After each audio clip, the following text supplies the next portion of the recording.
This is ABC News Nightline. Reporting from Washington, Ted Koppel. Among the costs of the Los Angeles riots that no one has as yet calculated is the loss in U.S. prestige. There is, after all, scarcely a corner of the world so remote that it does not receive instantaneous satellite transmissions from the United States. And particularly in those countries that resent America's strength and its claims to global leadership, there is a certain glee, what the Germans call Schadenfreude, taking pleasure in someone else's misfortune. Washington does, after all, take pride in holding other governments to the high moral, legal, and human rights standards that the United States claims as its own. It was probably to be expected, then, that other governments, which have bridled under U.S. criticism, would relish turning things around. What other countries are saying about what happened in Los Angeles is not necessarily fair. It's going to make a lot of you angry. But if you're wondering how others see us these days, here are several brief updates from ABC News correspondents stationed around the world. The Israelis have been fighting the Palestinian uprising for more than 4 years and are now watching with interest how their often critical American friends handle disturbances of their own. The riots in Los Angeles received extensive coverage here, just at a time when the Israeli army was fending off charges that it was following a shoot-to-kill policy against protesters. Perhaps an Israeli would be justified telling his well-intentioned American friend, come off it. We both got problems. In Iraq, the government, which has repeatedly been condemned by the United Nations, quickly called for a Security Council debate on the Los Angeles disturbances. Libya's Muammar Gaddafi said the verdict in the Rodney King trial proves that the 2 Libyans accused in the Lockerbie bombing would never get a fair trial from an American jury. And Iran's supreme religious leader, Ayatollah Khamenei, said the Los Angeles uprising, as he put it, shows that the United States has no business pointing its finger at others. The leader refuted Washington's claim to be the forerunner of human rights in the world, as millions of Americans have been deprived of their basic civil rights in the U.S. society. There is a lot of smirking now in the Middle East, as the nation, which people here call the world's policeman, has to deal with trouble in its own front yard. This is Todd Carroll.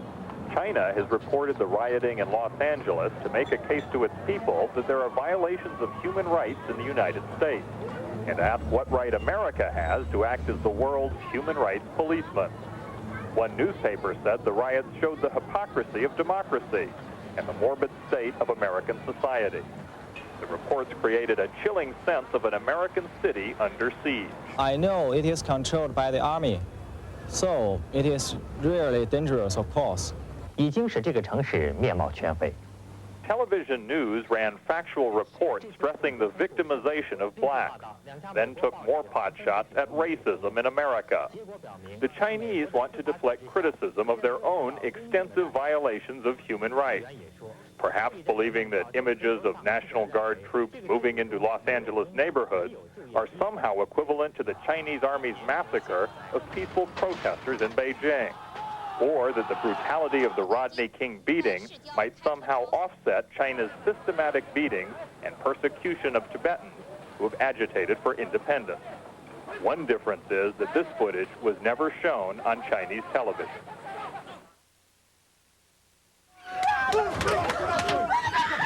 This is Don Kladstrup in South Africa, where racial violence and tensions between the police and community are not the exception, but the norm. People are used to riots, used to running battles with police, used to death. But when they saw it happen in Los Angeles, they were shocked. I've seen that racism is still there in America. Yeah, I didn't think something like that could happen over there. I thought it was only something that, we saw here in South Africa, not over there. Commentators played the story straight, as did most newspapers, though one asked, how many times has the United States, that paragon of virtue, read us the Riot Act on civil rights and treatment of blacks? It should clean up its own backyard before it tries to clean up ours. It's a terrible letdown, really, for people who have held up America as a land of freedom and the land of democracy, to see this kind of thing. For some, however, it is cold comfort. Now we know, said one person, that this kind of violence doesn't only happen in South Africa. This is Jerry King in Berlin. German TV had planned to lead with domestic news, a major national strike. The riots changed that. Ausnahmezustand in Los Angeles. Los Angeles overshadowed everything when the rioters hit the streets. People looked at it incredibly to see Los Angeles, an American city, like a war zone. According to one newspaper, this was hatred in America. It looked like Kuwait on fire. It disturbed Germans. We thought America is a state of freedom and it's a real revolution, you know. Several commentators warned that Germany, with its widening social divisions, must learn from L.A. We were just shown pictures which frighten me. Anger and hatred are breaking loose in a society which is similar to ours. His conclusion, Los Angeles is not very far away. And it certainly was not very far from the minds of these young Germans taking part in the traditional May Day march here.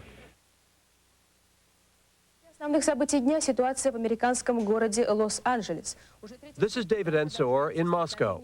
Russians have seen the same pictures Americans saw of what Russian television calls the calamity in the United States.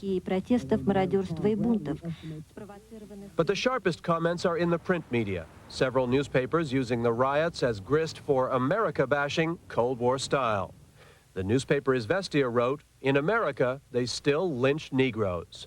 Said Sovietskaya Rossiya, the American melting pot is just propaganda, a myth. They want to stress the ills of the capitalist society, especially in the United States, which many democratic newspapers portray now as an example we all have to follow.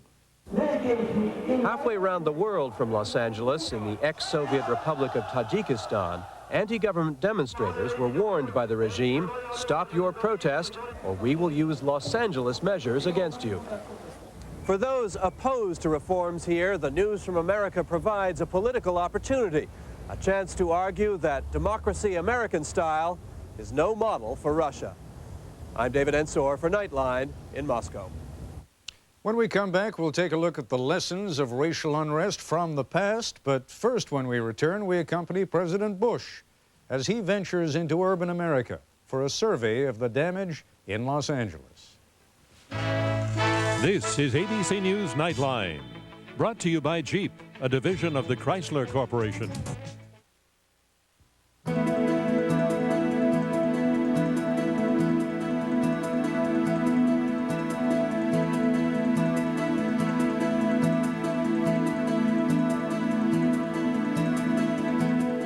It was a day of discovery for George Bush. The president, who has been criticized for being out of touch with urban America, got a first-hand look at the destruction in Los Angeles.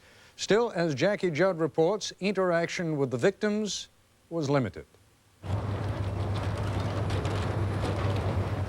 President Bush saw up close, but not very personal, the devastation of South Central Los Angeles. City leaders were his guides through the day. Some business people shared stories about the loss of their livelihoods, and apparently the president had a sympathetic ear.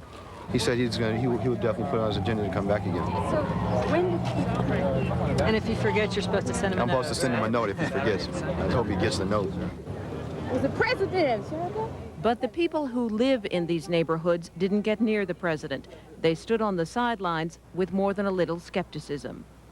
And at first come words, then comes action. It took for our community to get the story for him to come down here. The White House insists the trip here was not a political visit for the president. Still, appearances like this one with local police have become regular features of the Bush campaign.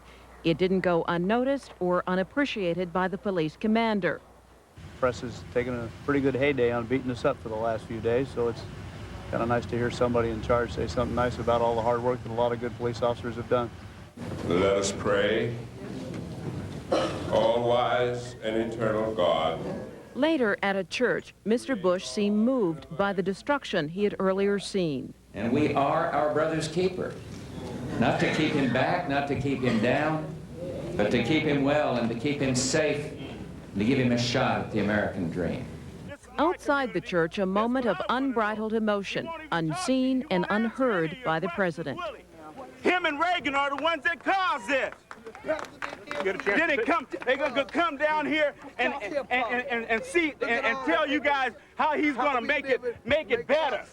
He's gonna make it better. And what he's gonna do what he's been doing for the last 4 years, nothing but making it worse.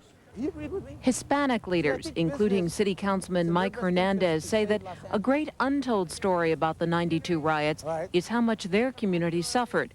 There are estimates that 40% of the property and businesses destroyed were Hispanic-owned. You had a mini mall across the street that's been destroyed all around. You have this corner destroyed. So you have 3 intersections destroyed, and in between the blocks we have destruction. So it's going to take major rebuilding. A mile from here and a world away in the elegant Bonaventure Hotel, Hispanic business leaders gathered to meet Mr. Bush. I will tell him that here stands before you a product of the Great Society. I was educated as a result of it. I started working in my community as a result of it. And there's good things that happened through the war on poverty, things that some of which have continued to be implemented even during his watch. A few pictures were allowed before the group went behind closed doors. At its end, Lizarraga was pleased. No promises, he said, but some honesty. I was really heartened by the fact that we had a president who said, you know what, I don't have the answers. I need help. Back in the neighborhood of Pico and Alvarado, Councilman Hernandez presumes that he and other elected Hispanics weren't invited to the Bush meeting because they're Democrats. And he's afraid the president will go away hearing only part of the story. He's not going to hear what's going on in the inner city. He's not going to hear about the lack of schools. He's not going to hear what's happening in the day-to-day lives of people. He's not going to hear that people don't get the types of services that normally Americans take for granted. There was a time when this neighborhood was prosperous, a fashionable address. Ronaldo Rodriguez, an auto mechanic and 20-year resident, has seen it go downhill, and he would have liked to have told the president about it. Poverty is #1 factor. And secondly, people around here, you know, seem not to care anymore what the American dream is all about. And for one thing for sure, I guess there is no more American dream anymore. That sort of despair followed Mr. Bush almost everywhere today, with only occasional expressions of hope. It was the Rodney King verdict that unleashed all of this. The verdict is still out on the success of the president's efforts here. You know, he made us feel good, but I haven't heard the specifics. I don't hear a plan. I don't hear the timeline. I don't hear the blueprint. And until we have that, it's nice to feel good, and we certainly all need that. This is Jackie Judd for Nightline in Los Angeles. When we come back, a look at this century in urban America and the lessons taught and forgotten in the history of racial violence.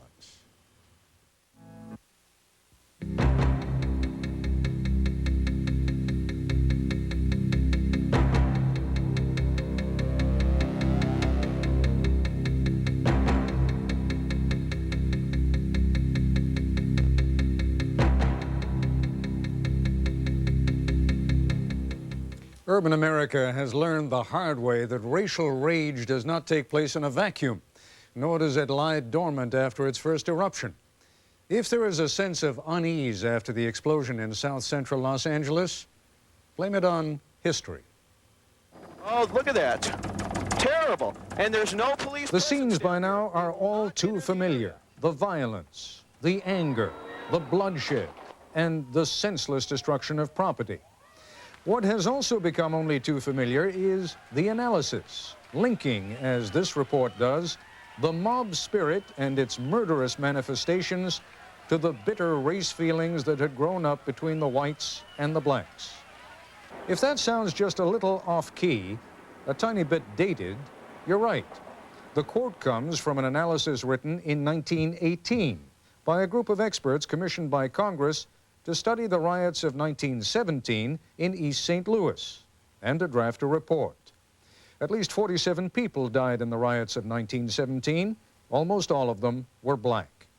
Hallister Kennedy witnessed what happened when he was a boy. The next day, when all the black men went to work, the riot started, and I was 9 years old at the time. And news came that they were beating up the blacks downtown. The commission, appointed by Congress, filed its report blaming bitter race feelings. A year later, in 1919, there was another attack by white mobs on blacks in Chicago. This time, 38 people were killed, and this time it was the governor of Illinois who ordered the formation of a commission to study the problem. In this instance, blacks were actually included on the commission, and the report made some progressive recommendations, urging changes in the way that blacks are treated. But Chicago officials ignored the items on changing the social agenda and focused only on beefing up the police force. Harlem, 1935. What turned out later to have been a false rumor swept through the black New York neighborhood. The rumor involved a charge of police brutality. There was an outbreak of violence in which businesses were targeted and at least 2 people were killed. Mayor Fiorello LaGuardia appointed a commission. That commission issued a report which was quite profound and sensitive to black concerns. It urged addressing discrimination in employment, welfare, and health care. The report was never released to the public. Its recommendations were ignored. Detroit, 1943. Whites attacked a black neighborhood. 31 people were killed, almost all of them black. The governor of Michigan appointed a commission. Once again, the report identifies social problems and makes appropriate recommendations, which were ignored. What was identified publicly was the problem of law and order. Then came the 60s, the worst decade of the century in terms of racial disorder. Watts in 1965. For 6 scorching days in August, there is rioting and killing and looting in the predominantly black Los Angeles neighborhood. The spark that set it all off? The arrest of a black man accused of drunk driving. California Governor Pat Brown appoints a commission. It focuses on the need for more law enforcement, but there are also recommendations for new housing and health care facilities, which are actually built in Watts. But the embers of social unrest, of black discontent, are still smoldering in ghettos across the country. Sparks jump from city to city, igniting violence in 1966 and 1967, from Washington, D.C. to San Francisco, and some 50 cities in between. In what seems like a masochistic rage, blacks set fire to their own neighborhoods. And over the 2 summers, some 80 people died. By the time Martin Luther King is assassinated in 1968, the racial atmosphere is already ripe with tension. Violence breaks out in 125 cities. 46 people are killed. Property damage is enormous. And throughout, there are more commissions, more reports. By far the most significant, perhaps the most thoughtful report ever drafted on civil disorder in this country was what came to be known as the Kerner Commission Report, named after the former governor of Illinois who headed the investigative body. One of the first witnesses to testify before the Kerner Commission was the distinguished black scholar Kenneth B. Clark. I read that report of the 1919 riot in Chicago, said Dr. Clark, and it is as if I were reading the report of the investigating committee on the Harlem riot of '35, the report of the investigating committee on the Detroit riot of '43, the report of the McCone Commission on the Watts riot. I must again in candor say to you members of this commission, it is a kind of Alice in Wonderland with the same moving picture re-shown over and over again. The same analysis, the same recommendations, and the same inaction. If you look back over the history of riot commissions that have studied situations in different cities, you find that they are predominantly white, they're predominantly men, they're predominantly people who come from the business community or from political office, or they come from elites that are already in power. They're not representative of the larger community. They rarely represent the populations that are actually suffering from the violence and the damage. We'll have a lot of flurry, we'll have a lot of papers written, we'll have a lot of commissions. In the end, because we're stuck with our ideology and because we are afraid to look at the enormity of our problems, the problems will just get more enormous. One of the brightest, most articulate, and angriest witnesses we had started out by saying that 25 years from now, another witness will be testifying before another commission on the same problems. And she was right. As yet, no commission has been named to study the causes of the riots in south central Los Angeles last week, but that's probably just a matter of time.